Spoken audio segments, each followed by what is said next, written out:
ها شوف شوف يا جدع حرام عليك.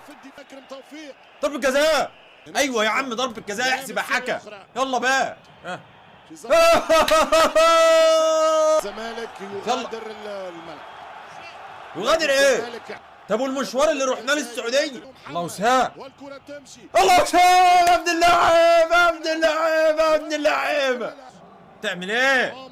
خطيرة جدا. ضربة من عمر لاخر جابر يوزع كرة خطيرة وهدف التعادل. انت بتعمل ايه يا عم؟ طب انت خدت الكرة. يا نهار ابيض. ليه انا عايز افهم بقى السبب. ليه؟ ضربات الجزاء هي اللي هتحدد مين هو بطل السوبر الافريقي. مباراة تاريخية عمرها ما تحصل تاني. يلا الحمد لله الحمد لله. كانت هتضيع.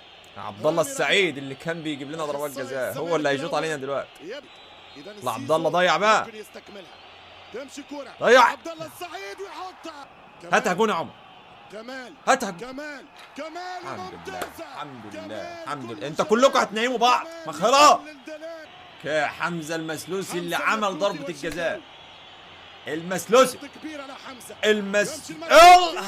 لا يا جدع والله. النتيجة حاليا 2-2. هل هتبقى 3-2؟ لا. ماذا قلت لكم يا كرام؟ الثالثة لا يتصدى يسجن الهدف ويمشي. لا كلكم هتناموا بعض يا جدعان. خلاص واقف ايه يا عم انت الاندرتيكر؟ ده عمل كل الاحتفالات. النتيجة 3-2 للزمالك. احنا كسبنا نهائي افريقيا دلوقتي نهائي السوبر الافريقي.